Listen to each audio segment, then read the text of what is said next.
Hello guys, कैसे आप लोग। मैं हूँ नैतिक और आप लोग देख रहे हैं नैतिक इस सदी क्लब। और आज हम पढ़ेंगे क्लास 9 की हिस्ट्री का दूसरा चैप्टर। और आज हम करेंगे उसका लेक्चर 3। हम लोगों ने पिछले लेक्चर में यहाँ तक पढ़ा था और अब हम लोग इस लेक्चर में पढ़ेंगे द रशियन रिवॉल्यूशन, मतलब जो रशिया में रिवॉल्यूशन होता है।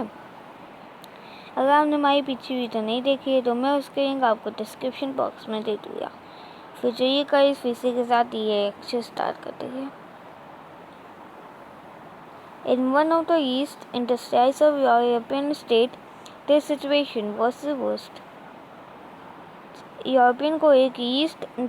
यूरोपियन में बहुत सारे जितने भी स्टेट होते थे वो बहुत ही कम इंटरस्टेट्स होते थे, लेकिन इस वक्त जो ये सिचुएशन है वो ये वर्स है। Socialist took over the government in Russia through the October Revolution of 1917. जो सोशलिस्ट है वो रूल करने लगती है रशिया में तब से अक्टूबर रिवॉल्यूशन हुआ होता 1917 में। उसके बाद से जो सोशलिस्ट है वो रशिया में रूल करने लगते हैं। The fall of monarchy in February 1917 and the events of October normally are called the Russian Revolution.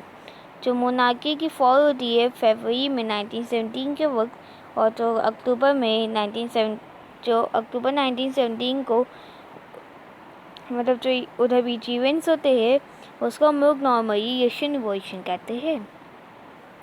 अब पहला टॉपिक है द रशियन एम्पायर इन 1914 के वक्त हमारा रशियन एम्पायर कैसा था। इन 1914 Tsar Nicholas II ruled Russia and his empire. 1914 के वक्त जो Tsar Nicholas II थे वो रशिया को रूल करते थे और इसके एम्पायर को भी। इस मैप में आप लोग देख सकते हैं रशियन एम्पायर जो है वो कितना बड़ा है। और यहाँ पे पूरे रशियन एम्पायर नहीं दिखाया गया, सिर्फ थोड़ा सा ही दिखाया गया है।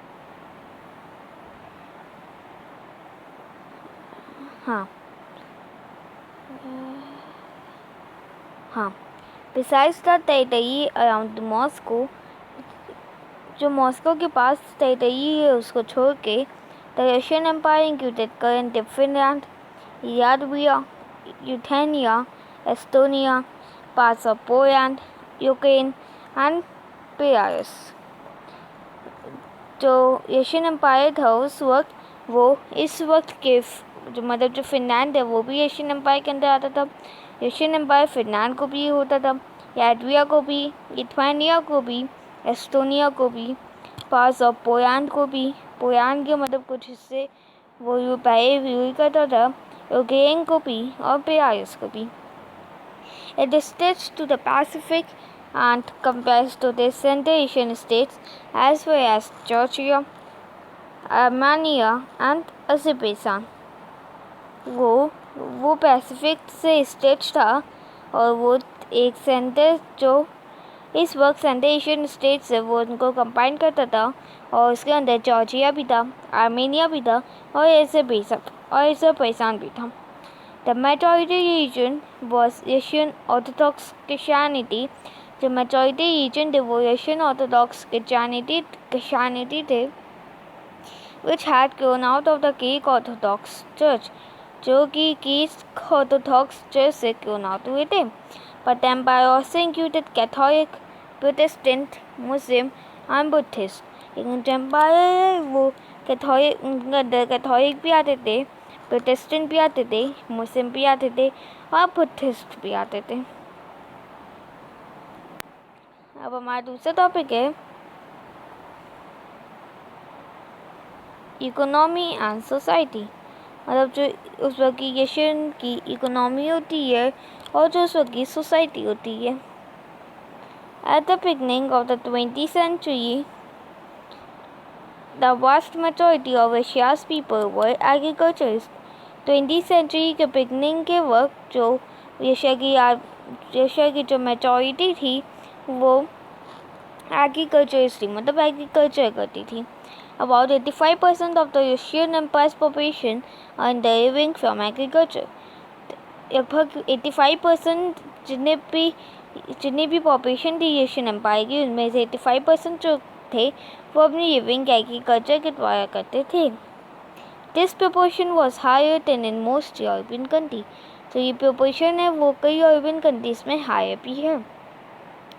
For instance, in France and Germany, the proportion was between 40% and 50%. जैसे एक एग्जाम्पल लीजिए कि फ्रांस और जर्मनी में जो प्रोपोर्शन है वो 40 से 50% के बीच में है। In the empire, cultivators produce for the market as well as for their own needs and Russia was a major exporter of grain. और एम्पायर में जो कल्टिवेटर्स है वो मार्केट के लिए प्रोड्यूस करते थे और अपने ओन नीड्स के भी करते थे। और जो रशिया था उस वक्त का, वो गेन का एक मेजर एक्सपोर्टर था। Industry was found in pockets. जो इंडस्ट्री है वो पॉकेट्स में पाए गए थे। प्रोमिनेंट इंडस्ट्रियल एरिया व सेंट पीटर्सबर्ग एंड मॉस्को। और जो प्रोमिनेंट इंडस्ट्रियल एरियाज थे वो सेंट पीटर्सबर्ग और मॉस्को थे। Craftsmen undertook much of the production, but that factory existed alongside craft workshop. तो क्राफ्ट्समैन थे वो बहुत सारे प्रोडक्शन को अंडरटेक करते थे, मतलब देखते थे। और जो राज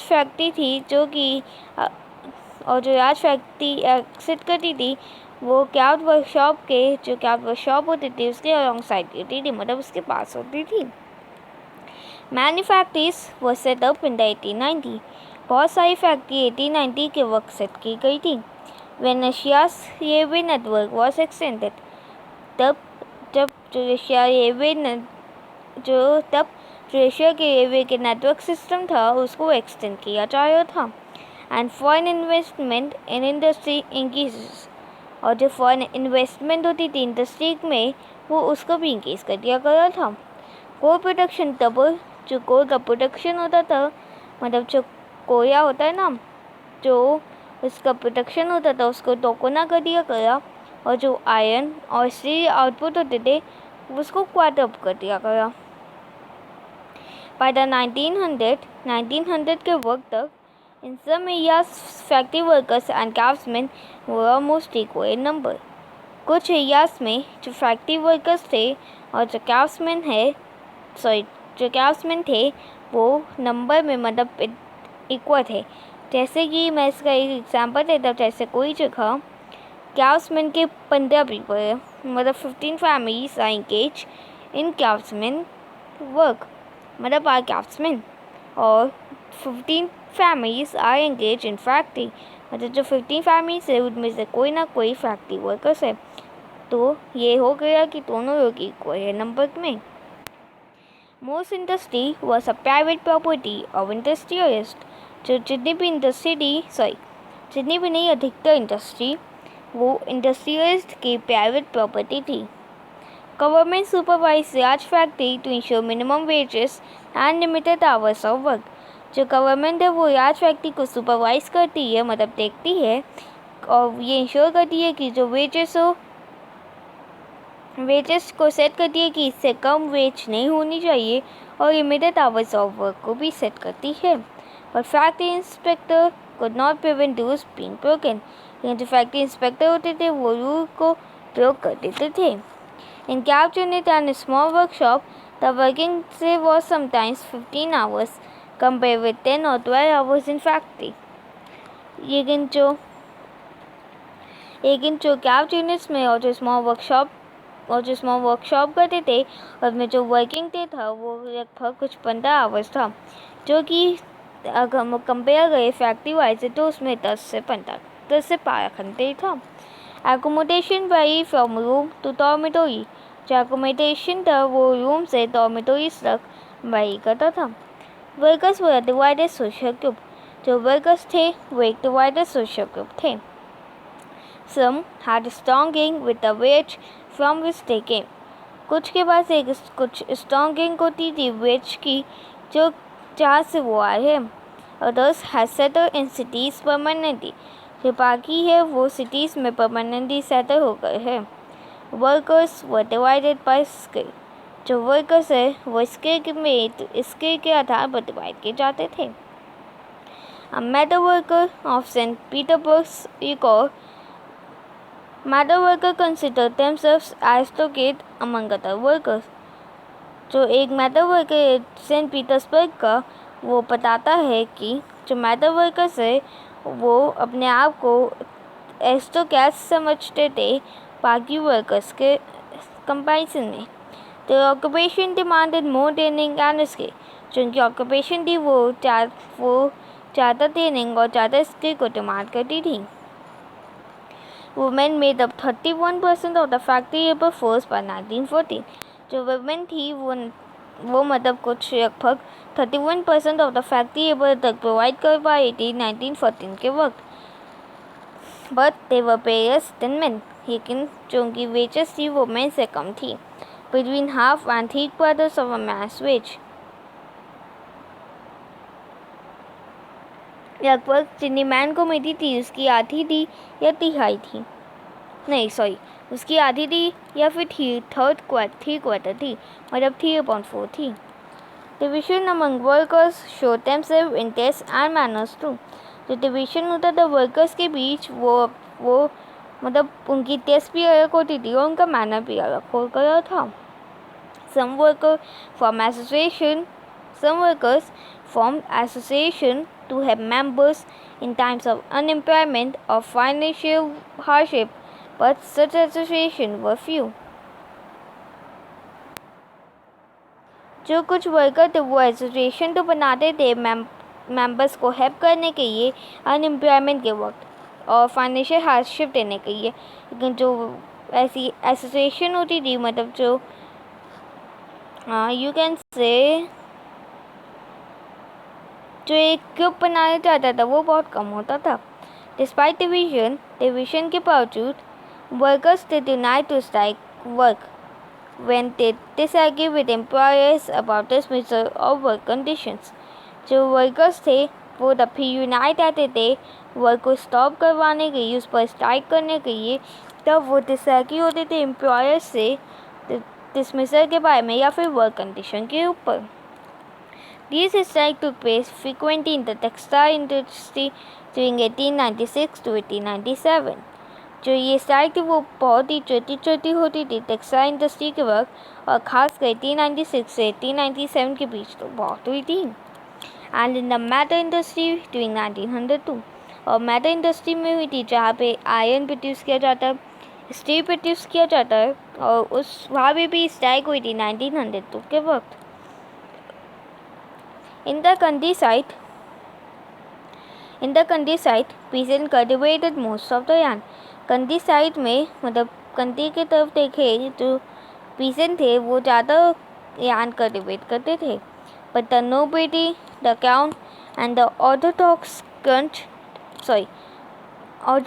चर्च ओन्ड लार्ज प्रॉपर्टी। लेकिन जो नोबिलिटी थी मतलब जो किंग यूएस थे, द क्राउन मतलब किंग जो था, और जो ऑर्थोडॉक्स चर्च था मतलब जो चर्च के लोग थे वो ज़्यादा प्रॉपर्टी ऑफ लैंड को ओन करते थे। Like worker, peasant too were divided. जैसे वर्कर डिवाइड होते हैं वैसे पीजेंट भी डिवाइडेड हुआ करते थे। दे वर ऑल्सो रिलीजियस, वो रिलीजियस भी थे, but except in a few cases they had no respect for the nobility. लेकिन कुछ केसेस को छोड़ के वो नोबिलिटी को रिस्पेक्ट नहीं करते थे। Nobles got their power and position through their services to the Tsar, not through local property. जो नोबल्स थे उन्हें उनकी पावर और पोजीशन मतलब सार की सर्विस करते हुए वो मिली, ना कि लोकल प्रॉपर्टी के द्वारा। This was unlike France, where during the French Revolution in Brittany, peasants respect nobles and fought for them. ये फ्रांस के बिल्कुल अपोजिट था, जहाँ पे फ्रेंच रिवॉल्यूशन के वक्त ब्रिटानी में जो पीसेंट थे वो नोबल्स को रिस्पेक्ट करते थे और उनके लिए फाइट किए थे। In Asia peasant wanted the land of the nobles to be given to them. Asia में जो पीसेंट थे वो चाहते थे कि जो नोबल्स की लैंड है वो उनको मिले। Frequently they refuse to pay rent and even murder landlords.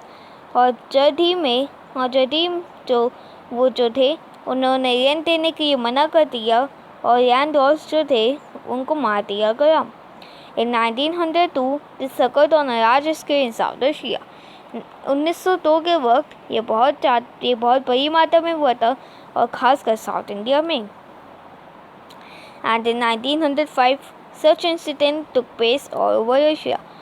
और 1905 तक ये ऐसे जो इंसिडेंट थे वो पूरे एशिया में होने लगे थे। Asian peasants were different from other European peasants in another way. जो एशियन पीसेंट थे वो अदर यूरोपियन पीसेंट से बहुत डिफरेंट थे। They pulled their land together periodically and their commune divided it according to the needs of individual families.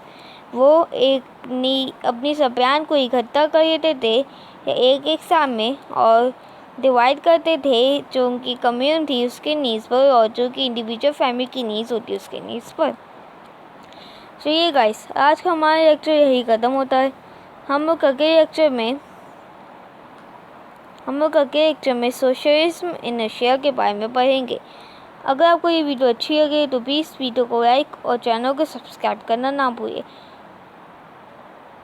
चलिए guys, bye bye.